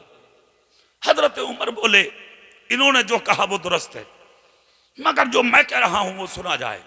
कहा, क्या? बोले, मदीने के सहाबा ने शिकायत की थी, इस पनाले का पानी पर नमाजियों के लिबास पर गिरता है, उसके छींटे मेरे लिबास पर भी आए, मैंने जब उसके सबूत के तौर पर अपना लिया, तब मैंने इसको उखाड़ने का हुक्म दे दिया है, लिहाजा मैंने जो किया वो मदीने वालों के मशवरे से किया। काजी वक्त ने सुनकर कहा, अब्बास बात तो उमर की भी ठीक है, अब आप क्या कहते हो? इतना जब कहा तो हजरत अब्बास की चीख निकल गई। रोकर कहा, काजी वक्त अफसोस पनाले के उखड़ने का नहीं है। कहा और? कहा अफसोस इस चीज का है कि मेरे रसूल की निशानी उखड़ गई। कहा मतलब? कहा वो पनाला मेरे मकान की छत पर खुद मैंने नहीं लगाया था, बल्कि मेरे मकान की छत पर उस पनाले को अपने हाथों से मेरे रसूल ने नस्ब फरमाया था। जब जब वो पनाला मैं देखता था, मुझे अपने रसूल की याद आती थी। उमर ने वो निशानी उखाड़ दी। इतना जब कहा तो हजारों के बीच में अदालत में मदीने की हजरत उमर बेसाख्ता रोने लगे और अपनी जगह से हटके हजरत अब्बास का सर चूम लिया, हाथ जोड़कर कहा, अब्बास मुझे माफ कर दो, अल्लाह की कसम मुझे इल्म नहीं था कि वो पनाला अपने हाथों से मेरे नबी ने लगाया था। खामोश हो गए सब। को गोद में लेके हजरत अब्बास को मकान के करीब चले गए उमर। जाकर कहा, कहाँ है वो पनाला लाया जाए। वो पनाला लाया गया, हजारों का मजमा था। हजरत उमर बोले, लगाने के लिए तैयार हो जाओ। हजरत अब्बास बोले, रुको उमर। कहा, क्यों? कहा, ऊंचाई बहुत है, जीना तो ले लूं, सीढ़ी तो ले लूं जिस पे चल के ये पनाला लगाया जाएगा। क्या मोहब्बत है सहाबा और अहले बैत में। हजरत उमर ने हाथ पकड़ा हजरत अब्बास का। कहा, आज सीढ़ी की जरूरत नहीं है, आज सीने की जरूरत नहीं है। कहा, क्यों? कहा, आ जाओ इधर। पनाला हजरत अब्बास को दिया और हजरत उमर दोनों हाथ दीवार पर रख लिए, अपना सर टेक लिया और झुककर कहा, ए अब्बास आ जाओ, मेरी कमर पे पांव रख लो, मेरे कांधे पे पांव रख लो, मेरे सर पे कदम रख के खड़े हो जाओ और ये पनाला नस्ब कर दो, ताकि दुनिया समझ ले उमर का मकाम ये है और नबी के चचा अब्बास का मकाम ये। सुभान अल्लाह, सुभान अल्लाह। इतना सुनना था। हजरत अब्बास ने गोद में हजरत उमर को पकड़ा और पकड़ कर कहा, उमर हट जाओ, उमर हट जाओ, उमर हट जाओ। इसलिए कि तुम्हारी पुश्त पर कदम रखना मकसद नहीं था, सिर्फ ये देखना मकसद था कि उमर के दिल में अहले बैत का प्यार कितना है। सुभान अल्लाह। ये है मोहब्बत और ये है प्यार सहाबा और अहले बैत का। संभल के जिंदगी सुनियो, मैं आप तक एक पैगाम पहुंचाना चाहता हूं। उस पैगाम को गौर से सुन लो, ज्यादा लंबी तकरीर नहीं करना। और वो पैगाम ये है, जिंदगी अगर कामयाब चाहते हो तो झूठों के पास से उठ जाओ और मुस्तफा के घराने के पास आ जाओ। जोर से बोल के दिखाओ। अच्छा, सैयद रेहान मियां अगर दूर रहते हैं, जब वक्त मिले आइए, और अगर ये ना मिले तो फिर आलिमों के पास बैठिए आप, और अगर वहां भी टाइम ना मिल गया तो अपने बाप के पास बैठिए आप। समझ गए? अच्छा, हम ऐसों के पास बैठने का ऐलान करते क्यों हैं? उस बात को आपने कभी सोचा? उसकी वजह है, और वो वजह आप सुन लें। इस दौरे पुरफितन में जिसमें आप जी रहे हैं, आज अगर आप जिंदा रह सकते हैं तो अपने अखलाक और किरदार की वजह से जिंदा रह सकते हैं, वरना आप कोई नहीं है जो तुम्हें बचा ले। हाँ, ये हम बता रहे हैं, अखलाक अच्छा करो, किरदार अच्छा करो, सीरत अच्छी करो, अपना कैरेक्टर अच्छा करो, वरना दुनिया हाथ धोकर तुम्हारे पीछे पड़ी है, तुम्हें बचाने वाला कोई नहीं है। अगर तुम बचना चाहते हो तो अल्लाह और उसके रसूल के रास्ते पर आ जाओ, रसूल की औलाद के रास्ते पर आ जाओ, सच्चों के रास्ते पर आ जाओ। जिस दिन आप ऐसों के रास्ते पर आ जाएंगे, दुनिया देख कर कहेगी इन्हीं का रास्ता अच्छा है, इसलिए कि जब ये इतना अच्छा है तो इसको जिंदगी की भीख देने वाला इसका नबी कितना अच्छा होगा। सुभान अल्लाह। अच्छा, उससे तुम्हें फायदा क्या होगा? फायदा क्या होगा? चेहरा मेरी तरफ करिए आप। सुभान अल्लाह बोल सकते हो तो एक बार और बोल दे जोर से। फायदा कितना होगा जानते हो? आप मर जाओगे मगर आपकी यादें दुनिया के सीनों पर जिंदा रह जाएंगी। हाँ, अब तुम्हें करना क्या है और अपनाना क्या है वो सुन लो। जिंदगी में झूठ कभी मत बोलो, किसी का हक मत मारो, किसी पर जुल्म मत करो, अकेला समझ के किसी पर लाठी मत उठाओ। हाँ, अगर पड़ोस में तुम 4 भाई हो और पड़ोस में कोई अकेला है ना, अकेला समझ के दबाओ मत। कोई गरीब है ना, उसका मजाक मत बनाओ। तुम अच्छा खाते हो, तुम्हारा पड़ोसी बेहतरीन खाता तो उसे देख के तबस्सुर मत करो। पता कुछ नहीं है किस दिन हवा चल जा। हाँ, नजर उठा के देखो सीरिया की तरफ, 40 मिनट में भूकंप के 3 झटके आए थे। अल्लाह ने अरबपति, खरबपति, करोड़पतियों को भिखारी बना दिया। समझ गए? अगर 2-4 लुकमे खाने ठीक ठाक मिल रहे तो ज्यादा फड़फड़ाने की जरूरत नहीं है। अच्छा लिबास मिल गया तो कूद रहे हो, 2-4 ईंटें क्या लगा ली, 2-4 कमरे बन गए तो बड़े बन गए साहब, लखपति करोड़पति। क्या है ये दौलत, क्या कमा लिया तूने, कितना बड़ा बन गया। जिस दिन अल्लाह के कहर की हवा चल गई, तेरी नस्लें भी तुझे ना बचा पाएंगी। सर उठा के मत जी, सर झुका के जी ले। सर झुका के जीने में बहुत मजा है, सर उठा के जीने में मजा नहीं है। और ये मत समझना दूसरों पर जुल्म करके, जाती करके, किसी का हक दबा के, हक तलफी करके तू दुनिया में कामयाब रहेगा। याद रखना, ये दुनिया है, दुनिया कामयाब नहीं हो सकते। करबला में यही हुआ था, कूफे में एक तरफ 72 और दूसरी तरफ 22,000 का लश्कर जर्रार। देखा नहीं, जुल्म के पहाड़ तोड़े उन्होंने। यजीद समझा मैं जीत गया, मैं कामयाब हो गया।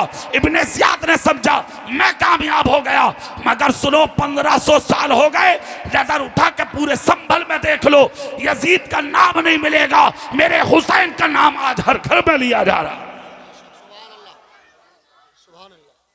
है। कोई जो अपने बच्चे का नाम यजीद रख ले? धोखे से भी ना रखेगा, धोखे से भी। अगर किसी ने रख लिया यजीद, और अगर मुहर्रम के महीने में, मुहर्रम की 10 तारीख को अगर रास्ते में किसी ने कह दिया कहां जा रहे हैं भाई यजीद, लठ मार मार के लाल कर देंगे भाई साहब। और हुसैनियों का जोश, और फिर वो भी मुहर्रम के दिन। हाँ, जिसे कभी जोश ना आवे उसे मुहर्रम के दिन आता। ये हाल है। या हुसैन, या हुसैन। कभी हुसैन के नाना की सुन्नतों को भी जाना तो कि क्या है उनके नाना की सुन्नत? 10 तारीख में याद आ रहे हैं हुसैन, इसलिए याद नहीं आते कि हुसैन गए क्यों हैं। इसलिए कभी याद नहीं आए कि सर कटाया क्यों है। उनके जाने का मकसद, सब कुछ लुटाने का मकसद सिर्फ एक था, मैं जा रहा हूं, चला जाऊं, मगर मेरे नाना की यानी के शरीयत दुनिया में महफूज हो जाए। जुल्म किया था उन कुत्तों बदबख्तों ने, शहीद कर डाला नबी का घराना। उन्होंने ये समझा हम कामयाब हो गए, हम जीत गए। मगर संभल वालों, मैं एक बात बताना चाहता हूं, सच्चाई क्या होती है सुनिए, निशाना कहां जाता है सुनिए। एक वक्त वो भी आया, कूफे की धरती पर एक हवा चली, लाखों लोग मर गए, लाखों लोग मर गए। और ऐसे मरे, ऐसी बीमारी फैली है कूफे में कि बाप को बेटे ने फेंका, बेटे ने बाप को फेंका, भतीजे ने चाचा को फेंका, चाचा ने भतीजे को फेंका। घर के घर खाली हो गए, खानदान के खानदान खाली हो गए, लाखों की मौत हो गई। फिर उसके कुछ दिनों के बाद मुख्तार बिन उबैदुल्लाह सकफी कूफे में आया, जिसने तलवार उठा के तकरीबन 6500 लोगों को कत्ल कर डाला। और चुन चुन के मारा, छांट छांट के मारा, गिन गिन के मारा। जहां जहां जिसने जैसे कत्ल किया था मुस्तफा के घराने के लोगों को, उसने उसी तरह से बदला लिया। फिर जब उसकी तलवार अब भी ठंडी ना हुई मुख्तार की, तब उसने एक ऐलान किया था कूफे में, कहा भाई मुझे एक आदमी की तलाश हो रही है। कहा किसकी? कहा वो है सिनान इब्ने अनस। कहा ये कौन है? कहा ये वो शख्स है जिसने इमाम हुसैन के बेटे हजरत अली अकबर के सीने में करबला की धरती पर ऐसा खंजर मारा था सीने में कि जब इमाम हुसैन ने खींचा था खंजर अपने बेटे के सीने से, तो हजरत अली अकबर का कलेजा निकल के जमीन करबला पे गिर के कांपने लगा था। और वो मंजर बड़ा अजीब था कि जब मेरे हुसैन ने अपने बेटे का कलेजा जमीन करबला से कांपता हुआ उठाया था, तो मेरे हुसैन के हाथ थर्रा गए थे। आसमान की तरफ देखकर कहा, मौला तेरा हुसैन इसी में राजी है, तेरा हुसैन इसी में राजी है। कहा मुख्तार बिन उबैदुल्लाह सकफी ने कहा, जाओ तलाश करो उस बदबख्त जालिम को, सिनान इब्ने अनस को, ताकि मैं हजरत अली अकबर का बदला उस बदबख्त से ले सकूं। इधर ऐलान हुआ और उधर जानते हो कूफे की सरजमी पर सनसनी खेज आवाज उठी, जान बचाना जिसे है वो निकल जाए। उन्हीं निकलने वालों में सिनान इब्ने अनस भी घोड़े पर सवार हुआ और सवार होकर कूफे से निकला और निकलकर भाग गया। और जानते हो भागकर पहुंचा कहां? मुस्तफा के मदीने में। सुनो संभल वालों, बड़ी प्यारी बात, क्या घराना है मेरे रसूल का, जोर से बोलो। हाँ, अच्छा ये जो लोग बैठे हैं ना, जिनके चेहरे देख रहे हैं आप, ये सादात किराम, इनकी इज्जतों का जवाब नहीं है भाई साहब। सही बात। हाँ, जवाब नहीं है। अले रसूल हैं ये, औलादे रसूल हैं ये, औलादे गौसे आजम हैं ये, मेरे रसूल का घराना है ये, जवाब नहीं है इनकी इज्जतों का। कैसे? आप यहां से सुन लें, मैं बता रहा हूं।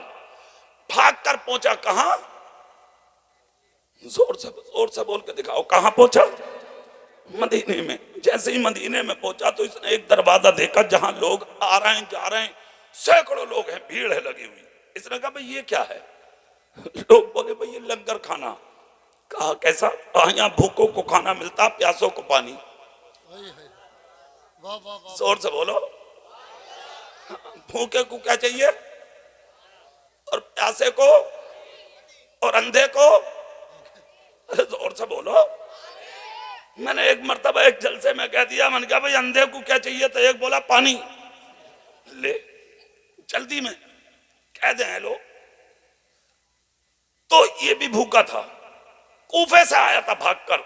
इसने जब देखा यार यहाँ खाना भी मिलेगा पानी भी, तो घोड़ा बांधा अंदर गया। जैसे ही अंदर कदम रखा, अये है तो लंगर किसका था? हजरत इमाम हुसैन के बेटे जैनुल आबिदीन का। सुभान अल्लाह। जोर से बोलो भाई। भैया इनसे ये कह दियो थोड़ी देर मुझे भी देख लें, ये जो यही वाले भैया थोड़ी देर हमें भी देख लो भाई साहब, कोई बात ना, कभी कभी देख रहे हैं मौलाना लोगों को भी। सुभान अल्लाह। जोर से बोलो भाई।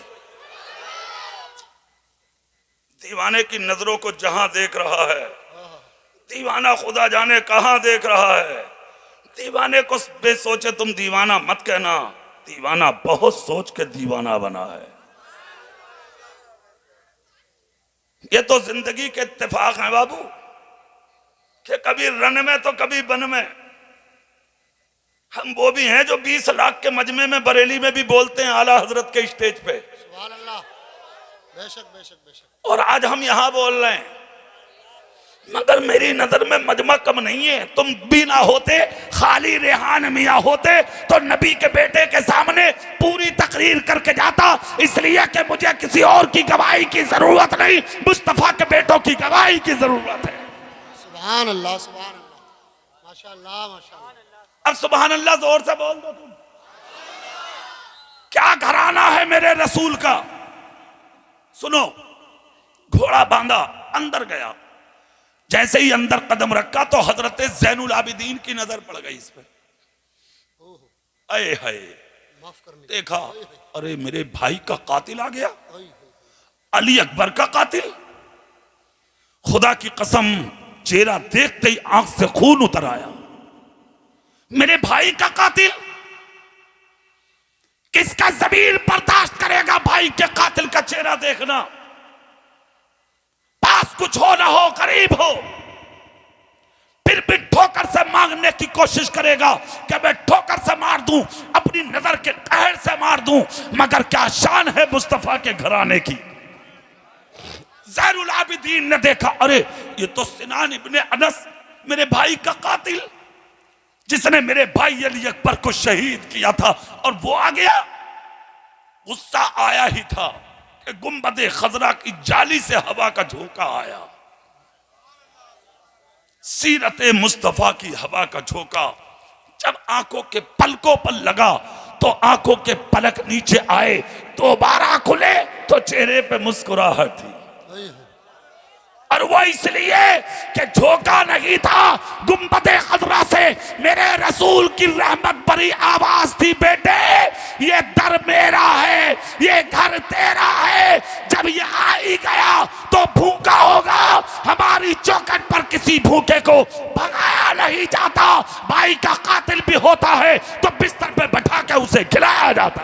बेशक बेशक। अये हाय, हजरत ज़ैनुल आबिदीन ने नजर नीचे की,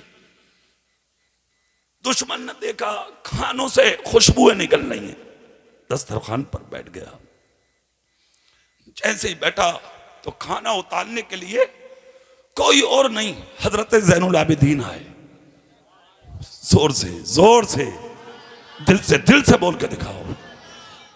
डालते डालते डालते डालते दुश्मन की प्लेट के करीब आ गए। भाई के कातिल की प्लेट में भी खाना डाल दिया, खा गया। पलट के आए, प्लेट खाली थी, फिर रख दिया। फिर पलट के आए, फिर पलट खाली थी, फिर रख दिया, भूखा था। चौथी बार आए तो उसने हाथ का इशारा किया, मगर उसकी नजर पड़ी तो पसीना आ गया। अरे ये तो ज़ैनुल आबिदीन है, हुसैन पाक के बेटे, रसूल पाक के नवासे, जिनके भाई को कत्ल किया था मैंने, जिंदा नहीं छोड़ेंगे। मगर नजर हजरत ज़ैनुल आबिदीन ने भी डाल दी, देखे को अनदेखा बना दिया। इसने सोचा देख तो लिया इन्होंने, पहचाना नहीं, अगर पहचान लेते तो खिलाते थोड़े, अब तक तो गिरफ्तार कर लेते, मुझे कत्ल करा देते, मदीने के कुत्ते मेरे गोश्त को लेकर चले जाते, मदीने के हर गली में मेरे गोश्त का टुकड़ा पड़ा होता।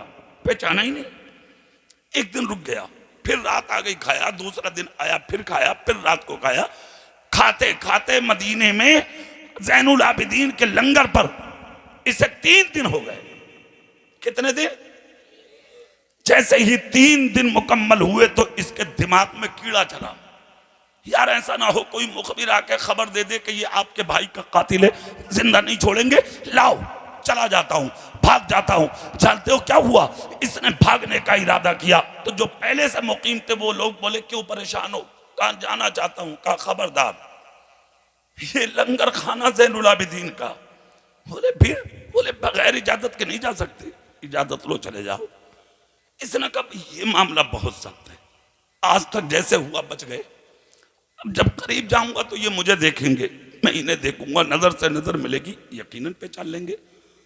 जाना मजबूरी था, चला गया।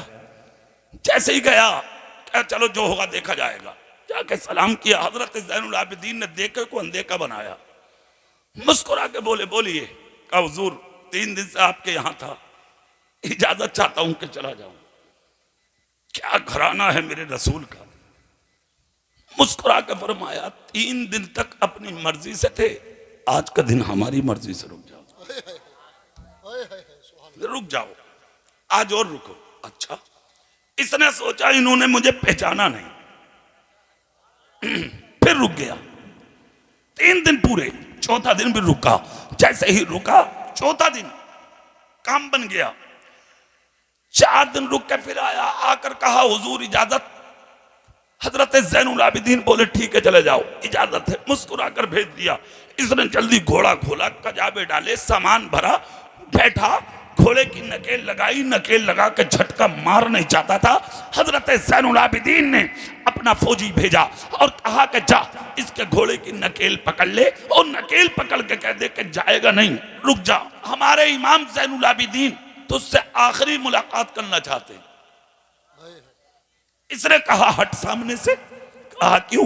कहा इजाजत ले चुका, इजाजत लेकर यहां पहुंचा हूं। कहा खबरदार, मैं भी तो बगैर इजाजत के नहीं आया, मुझे उन्होंने भेजा है। और सुन, मैं आशिक हूं खानदाने रसूल का, खानदाने अहले बैत का, मैं आशिक हूं हजरत ज़ैनुल आबिदीन का, और ऐसा वैसा गुलाम नहीं, तू तो खाने वाला है और मैं उन पे जान देने वाला हूं। अगर घोड़े का एक भी कदम उठेगा तो मेरे सीने पे जाएगा, मदीने की खाक पर तो लगने नहीं दूंगा जब तक कि ज़ैनुल आबिदीन ना आ जाए। इतना सुनना था, कांप गया, जिस्म हिल गया, लर्जा पर अंदाम हो गया, राशा तारी हो गया, आंखों से खून उतर आया। इसने सोचा किसी ने खबर दे दी, किसी ने बता दिया, किसी ने मुत्तला कर दिया, अब मारा जाऊंगा, कत्ल किया जाऊंगा, अब बचूंगा कैसे। इसने पीछे मुड़ के देखा, देखूं तो कितने लोग आ रहे हैं गिरफ्तारी के लिए, कितने फौजी आ रहे हैं, कितनी तलवारें आ रही हैं, कितने नेज़े आ रहे हैं, कितने भाले आ रहे हैं। पीछे मुड़ के देखा तो क्या देखता है? कोई फौजी नहीं, कोई तलवार नहीं, कोई नेजा नहीं, कोई भाला नहीं, अकेले आ रहे हैं। कौन? इमाम पाक के बेटे हजरत ज़ैनुल आबिदीन, और वो भी तलवार लेकर नहीं, एक हाथ में खाने का तोशा। जोर से बोल के दिखाओ भाई, पूरी ताकत से बोलो भाई। एक हाथ में खाने का तोशा और दूसरे हाथ में पानी की छाल लेकर आए। आने के बाद इसके कजाबे में खाना रखा, पानी रखा, मुस्कुरा कर बोले सुनो, पतझड़ का जमाना है, मौसम खज़ा चल रहा है, धूप तेज हो रही है, नदियों में पानी नहीं है, हवाएं तेज चल रही हैं, पता नहीं किसी नदी में पानी मिले ना मिले, जहां प्यास लगे पानी निकाल के पी लेना। मैंने कजाबे में पानी रख दिया है छाल में, और सुनो मैंने रोटियां भी रख दी हैं, खाना भी रखा है, तोशा बना के लाया हूं, जहां भूख लगे रोटी निकालना और खा लेना। खुदा की कसम इतना कहा था, बैठ गया था घोड़े पे, मगर इमाम पाक के बेटे हजरत ज़ैनुल आबिदीन का अखलाक, किरदार, सीरत, कैरेक्टर, उनकी जिंदगी देख करके घोड़े से उतर गया और उतर कर कहा, हुजूर एक बात तो बताइए। कहा क्या आपने मुझे पहचान लिया, मैं कौन हूं? पहचान लिया? सुनो संभल वालो, इतना जब कहा तो हजरत ज़ैनुल आबिदीन ने चेहरा पीछे किया। शेर की औलाद भी शेर ही होती है। पीछे मुड़े और शेर की तरह दहाड़ कर कहा, अरे बदबख्त, खामोशी के साथ चला जाता तो अच्छा था, तूने ये पूछकर गजब कर दिया। क्या तू ये समझता मैंने तुझे पहचाना नहीं, समझा नहीं, मैंने तुझे जाना नहीं? अरे सालिम कुत्ते, मैंने तुझे उस वक्त पहचान लिया था जब तू अब से 4 दिन पहले मेरे लंगर खाने में कदम रखा था। क्या तू वही सिनान इब्ने अनस बदबख्त कुत्ता है जिसने मेरे भाई अली अकबर को शहीद किया था? और शहीद भी ऐसे कि जब खंजर मारा था तूने तो मेरे भाई के सीने में बेबस हुआ था। मेरे बाप इमाम हुसैन ने जब वो खंजर खींचा था मेरे भाई के सीने से तो मेरे भाई का कलेजा निकल के ज़मीन करबला पे गिर के थरथराने लगा था। मैं जानता हूं तू सिनान इब्ने अनस मेरे भाई का कातिल है, मगर तू पूछने पर मजबूर इसलिए हुआ होगा कि इतने बड़े जालिम को शायद मैंने पहचाना नहीं, इसलिए इन्होंने खातिर तवाज़ा की है। तो सुन बदबख्त, ये घर तेरा नहीं, ये घर मेरा है। तू है, हम हैं। कूफे की धरती, करबला की जमीन पर मेरे और मेरे खानदान के बच्चों के हाथों से पानी के प्याले सीने थे, वो तुम्हारा किरदार था। और मैंने अपने घर में बिठा के तुझे 4 दिन तक खिलाया है, फातिमा की औलादों का किरदार। सुभान अल्लाह। नारे तकबीर, नारे रिसालत, उलमाए अहले सुन्नत, नारे हैदरी, फैजाने अहले बैत। सुभान अली के बेटे ने पूरी दुनिया को यह पैगाम दे दिया, खुद तो खाते नहीं औरों को खिला देते हैं, खुद तो खाते नहीं औरों को खिला देते हैं। कितने साबिर हैं मोहम्मद के घराने वाले। मेरे भाई अखलाक यहां से लो, किरदार यहां से लो, अच्छी सीरत यहां से लो, अच्छा कैरेक्टर यहां से लो। तकरीर के आखिरी जुमलों में एक पैगाम लो, अच्छे बन के जी लो, जोर से अच्छे बन के जी लो, सच्चे बन के जी लो। जाहिर में भी मुसलमान बन जाओ, बातिन में भी मुसलमान बन जाओ, समझ गए? और अच्छों के साथ हो जाओ। खैरियत इसी में है। दीन यहां मिलेगा, जिंदगी यहां मिलेगी, जीने का सलीका भी यहां मिलेगा, मरने का तरीका भी यहां मिलेगा। समझ गए? ये जो महफिलें होती हैं तो मैं समझाने के लिए होती हैं, है ना। और अल्लाह वाले जो होते हैं ना, ये तुम्हें दुनिया में भी बचाना जानते हैं और आखिरत में भी दामन में छुपाना जानते हैं।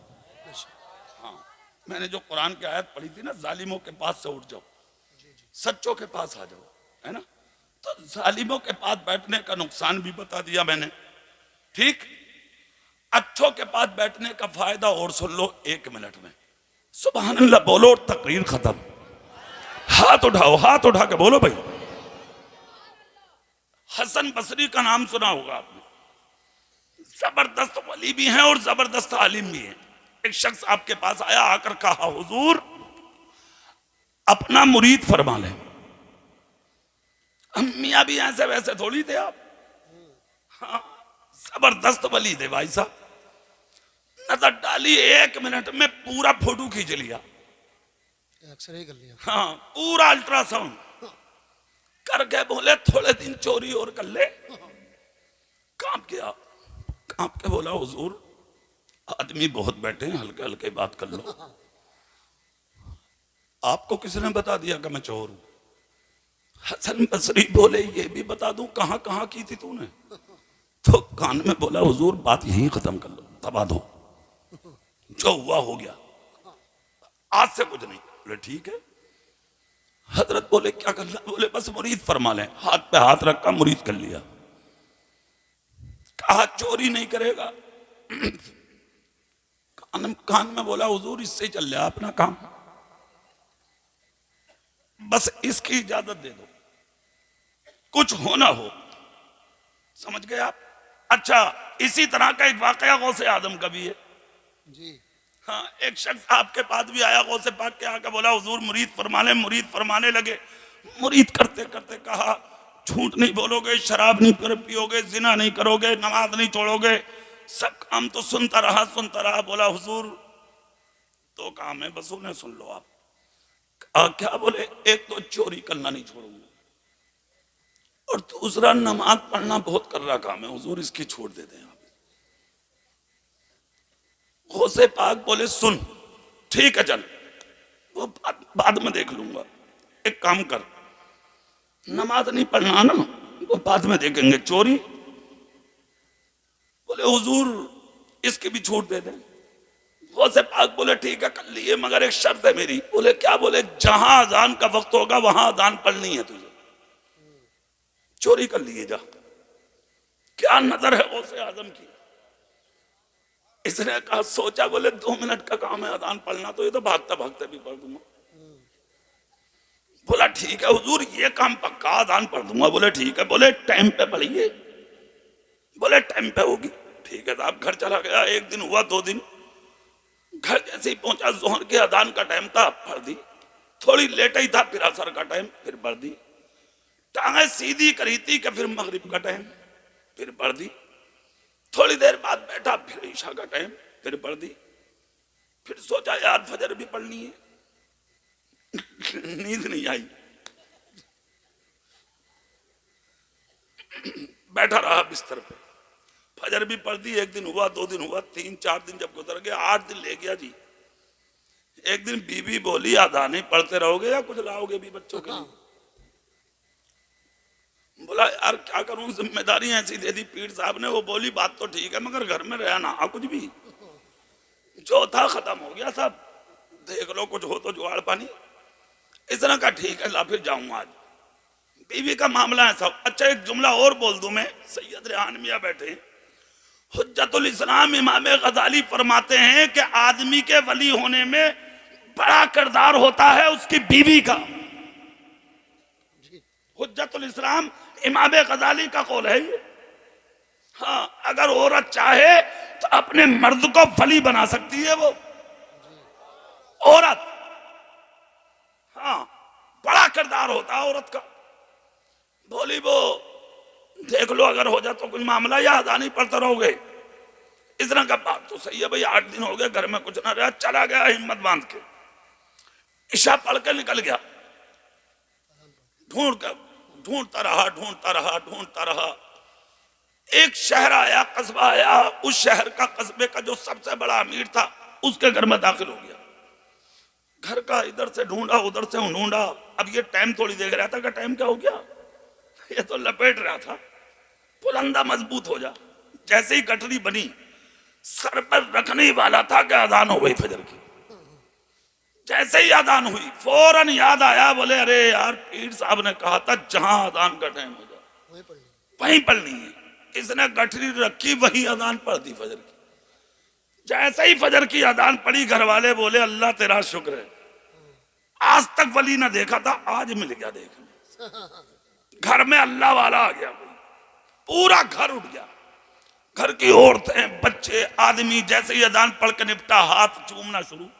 हुजूर कैसे हैं, हुजूर कहाँ से आ गए, हुजूर आप ये वो, बच्चों बिस्तर करो, बच्चों ये वो, चारों तरफ इसने देखा। बोले मुझे माफ कर दो। बोले मतलब? बोले मैं वली उली ना हूं, मैं तो चोर हूं। घर के लोग बोले बातें किसी और से बनाइयो। हाँ, अरे चोर को अजान पढ़ते हैं, हमारे घर में आके अजान हमने कभी सुनी तक नहीं अपने घर में, और आज आप, और वो भी रात के इस हिस्से में। अरे ये तो अल्लाह का करम है, आप हमारे घर में अजान पढ़ लें। अरे मियां वक्त रात का फजर का, बच्चों ने लोटे उठाए, औरतें वुजू कर रही हैं, बच्चे कर रहे हैं, बड़े सबने वुजू किए, मुसल्ले बिछाए। एक मुसल्ला आगे घर का बड़ा आदमी बोला हुजूर जब अजान पढ़ी थी तो आज नमाज और पढ़ा। हाथ जोड़ के बोला, रे खुदा के बंदो, जब जिंदगी में मैंने अपनी ना पढ़ी तो मैं तुम्हें क्या नमाज पढ़ाऊंगा, मुझे माफ कर दो। मैं किस चक्कर में आ गया। मैं पहले ही कह रहा था, मेरी बीवी ना मानी। वो बोली बच्चे भूखे पड़े, माफ कर दो, मैं कोई मियाँ हुआ ना हूं, समझ गए आप। मगर लिपट गए घर वाले साहब, बोले अम्मा कैसे मियाँ ना आप, नमाज पढ़ाएं आप। मुसल्ला बिछ गया। इसने सोचा कि अब अगर ना पढ़ाई तो छोड़ेंगे वैसे भी नहीं। बिस्मिल्लाह पढ़ के खड़ा हो गया। इधर ये मुसल्ले पे खड़ा हुआ और उधर बगदाद के मेरे गौस खड़े हुए। सुभान अल्लाह। जोर से बोलो भाई। खड़े होकर कहा, मौला यहां तक लाना मेरा काम था, अब इज्जत बचाना तेरा काम है। 2 रकत नमाज पढ़ा के इधर मुसल्ले से हटा। किसी ने हाथ चूमा, किसी ने पैर चूमा, किसी ने कुर्ता पकड़ के चूमा। इसने कहा मुलाकात बाद में होगी, पहले गौसे आदम से मिलने दो। मैं फजर में गौसे पाक से मिलना चाहता हूँ। भागकर बगदाद पहुंचा। गौसे पाक के चरणों में गिर के बोला, हुजूर वादा सिर्फ अजान का हुआ था, मगर अब नमाज बनाने की, 5 वक्ता नमाज पढ़ने की दुआ और फरमा दे। इसलिए कि जब झूठा नमाजी बन के मुसल्ले पे खड़ा हुआ तो सारा घर मेरे कदमों पे आ गया। जिस दिन में सच्चा नमाजी बन गया, दुनिया मेरी तरफ सिमट के आ जाए। बेशक सुभान अल्लाह। ये अल्लाह वाले तो इनकी जो नजरें हैं ना, वो बहुत कैच करती हैं दूर से, समझ गए। कहानी इत्तकू बेफिरासतल मुमिनी फइन्नहु यंजुरु बिनूरिल्लाह। मोमिन की निगाहे बातनी से बचो, वो अल्लाह के नूर से देखता है। जोर से नहीं बोलोगे, जोर से नहीं बोलोगे, अरे बोलो, देखता कि नहीं देखता है? हाँ, कैसे देखता? अल्लाह के। जोर से बोलो, अल्लाह के। अच्छा, तुम जिसके उर्स में बैठे हो, साहिबे कश्फो करामत होते ये लोग, कोई देखे ना देखे, अपने मजारों से वो तुम्हें देख रहे हैं। दुआ का वक्त है, सलाम का वक्त है, वो ये भी देख रहे हैं कौन दिल में क्या लिए बैठा। हाँ, अल्लाह के वली बहुत दूर से देखते हैं, बहुत दूर से देखते हैं अल्लाह के वली। और कैसे देखते हैं? एक शख्स था, बगदाद के करीब रहता था, देहात में। उसने रात को एक ख्वाब देख लिया, और ख्वाब ये देखा कि वो ख्वाब में अपने सर पे आसमान को लेके भाग रहा। सुबह उठा, मस्जिद के इमाम के पास पहुंचा, फजर पढ़ के इमाम साहब तस्बीह पढ़ लेते। बोला, हाफिज जी सलाम अलैकुम। इमाम साहब ने दरवाजे में झांका, झांक के देखा तो बटन खुले हुए, आंखें लाल, चेहरा डरावना। इमाम साहब बोले, भाई साहब बैठिए। डर गए इमाम साहब, तो ये बैठा तो नहीं, खड़े होकर बोला, हाफिज जी बैठना उठना ना आए, ख्वाब की ताबीर बता दो। कहा क्या? बोले, रात ख्वाब देखा मैंने। इमाम साहब बोले, भाई साहब बैठ तो जाओ। डर रहे थे इमाम साहब, नई उम्र के थे। कहा ख्वाब क्या है? कहा ख्वाब ये देखा कि मैं रात अपने सर पे आसमान को लेके भाग गया। तो सुनते ही इमाम हुजरे से निकल के भाग गया। इमाम बोला कि ये कोई इंसान नहीं, जिन है। अबे यार, आदमी तो कोई आसमान को थोड़ी लेके भागेगा। भाग गया। इसने इमाम साहब को पकड़ा, कहा हाफिज जी डरो मत, बात बता दो सलीके से। इमाम साहब भी उस जमाने के थे। कहा मेरे तो बस की है नहीं, एक काम कर। बोले क्या? बोले बगदाद चला जा, वहां पर एक अल्लाह का वली रहता, नाम है हजरत जुनैद।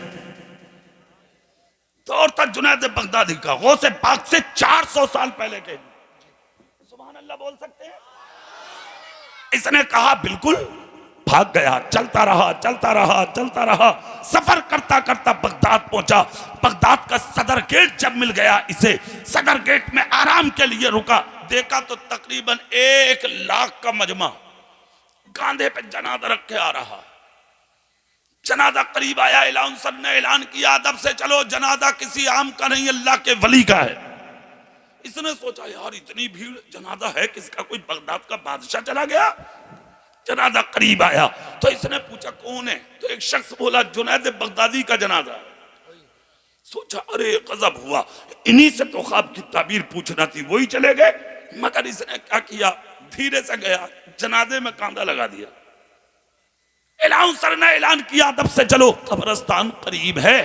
इतना जब ऐलान इसने सुना तो धीरे धीरे कांधा हटाया। बगैर पड़ा आदमी था। बोले ऐसा ना हो कि जो जो रखे हुए कांधे पे उन्हें भी हजरत के साथ ही कांधा हटाया, जैसे ही कांधा हटाया इधर जुनैद बगदादी के जनाजे से आवाज आई, कांधा हटाने वाले यही है तेरे ख्वाब की ताबीर। तूने जो ख्वाब देखा था ना कि तू अपने सर पे आसमान को उठा के भाग रहा था, वो आसमान नहीं था, वो मेरा जनाजा था, वो जुनैद बगदादी का जनाजा था। इसलिए कि कल्बुल मोमिन अर्शुल्लाह, मोमिन का जो दिल होता है वो अर्श इलाही हुआ करता है। अल्लाह अल्लाह, क्या नजर है देखिए अल्लाह वालों की, कहां से आया, कहां पहचाना और कहां बात का जवाब दिया। यही शान होती है। हसन बसरी बोले कान में थोड़े दिन और करेगा चोरी, बोला हुजूर बात यहीं दबा दो, बस जिंदगी में जो करना था कर लिया, सिर्फ मुझे खबर थी और मेरी बीबी को, आप तक बात आ गई। कहा ठीक है, मुरीद कर लिया। मुरीद होकर जब खड़ा हुआ तो बोला हुजूर सारी बातें मानिए, एक मेरी मान लो। बोले क्या? बोले अब मुरीद हो गया मैं? बोले हाँ। बोले 15-16 मुकदमे जो चल रहे हैं पिछले, उन्हें आप जानो, मैं ना जानता। हसन बसरी मुस्कुरा कर बोले ठीक है तो फिर जा, मैं ही जानू। हाय हाय हाय हाय, देख रहे हैं आप अल्लाह वाले, उसकी मुश्किल का ठीक है मैं जानू। चला गया भागता हुआ घर। 3-4 दिन गुजरे, फौरन दरवाजे पे आवाज आई, दरवाजा खोलो। कहा कौन? बोले पुलिस। जोर से बोला मेरे दरवाजे पे पुलिस का क्या काम? पुलिस वाले बोले खोल तो, काम तो हम बताएंगे तुझे। तो कहते हैं ना कि चोर के पैर कितने हों, तो देखो पैर तो 2 ही हों उसके भी, मगर कमजोर होते हैं। एक बात और मशहूर है, बोले अरे मियाँ ऐसी बात कही उसने कि मेरे पैरों के नीचे से जमीन निकल गई। कितना बड़ा झूठा आदमी, जमीन निकल रही है किसी के पैर के नीचे से। बात सुन के इतना जरूर होता, अगर बात भारी है तो आपके पैर लग्जिश खा जाते हैं, जमीन थोड़ी हलती है यार, बिला वजह की बात है।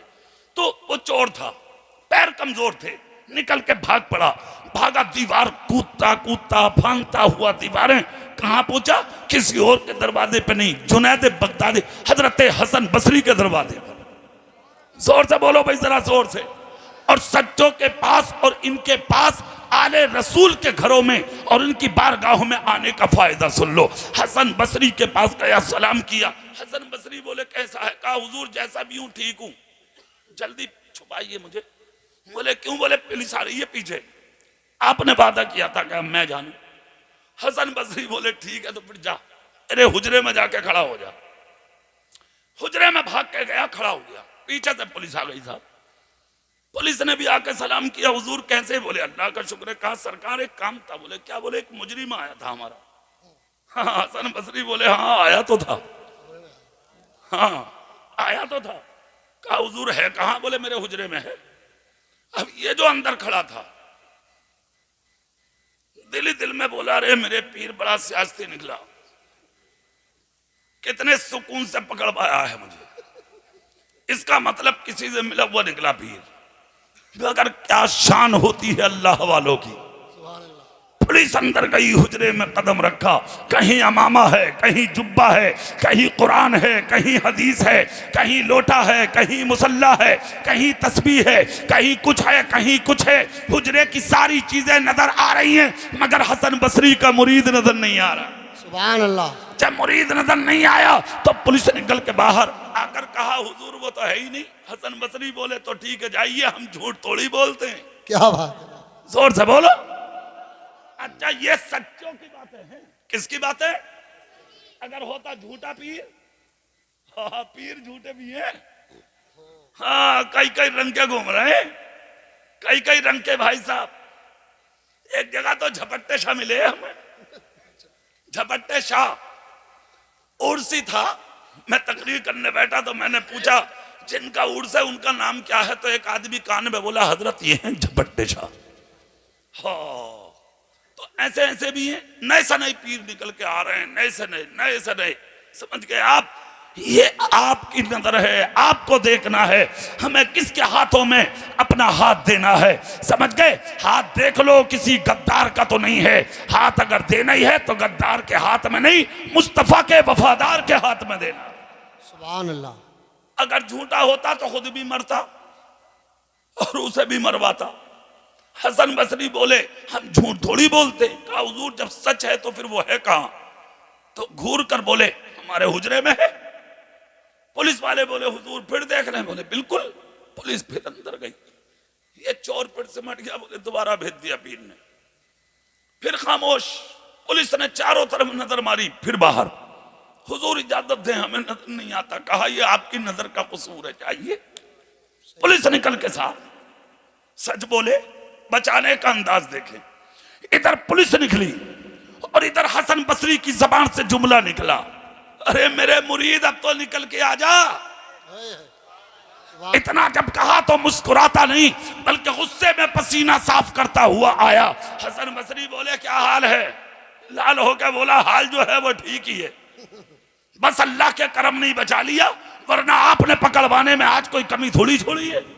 समझ गए? हसन बसरी बोले बेटा यही अंदाज है हमारे, हम छुपा भी लेते हैं, बचा भी लेते हैं, हम बता भी देते हैं। ये सच्चों की बारगाह है, किस अंदाज में और किस हसीन तरीके से अनोखे अंदाज में अपने गुलाम को छुपा लिया, बचा लिया और पुलिस के सामने सच भी बयान कर दिया।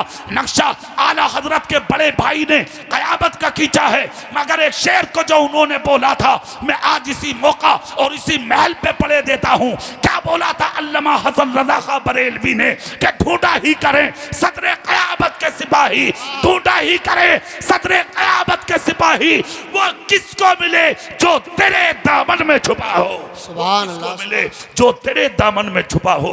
अल्लाह से डरो, सच्चों के साथ हो जाओ ताकि तुम्हारा हश्र भी सच्चों के साथ हो। अल्लाह ताला बुरों की सोबत से बचाए, सच्चों का साथ अता फरमाए, दुनिया आखिरत में हमें भलाई अता फरमाए। अल्लाह इस खान वादे को खूब तरक्की अता फरमाए, साहिब मदार के दर्जात में अल्लाह बुलंदी अता फरमाए और उनके खुसूसी फैजान से अल्लाह आप सबों को और हमें भी माला माल फरमाए। हमारी माँ और बहनें बैठी हैं, अल्लाह औलिया किराम का सदका इनके दुपट्टों में अता फरमाए और इनका मुस्तकबिल रोशन फरमाए। हमारी बहनों को अल्लाह कनीज़े फातिमा बनाए। आमीन। व आखिर दावाना अल्हम्दुलिल्लाहि रब्बिल आलमीन। अस्सलामु अलैकुम व रहमतुल्लाह।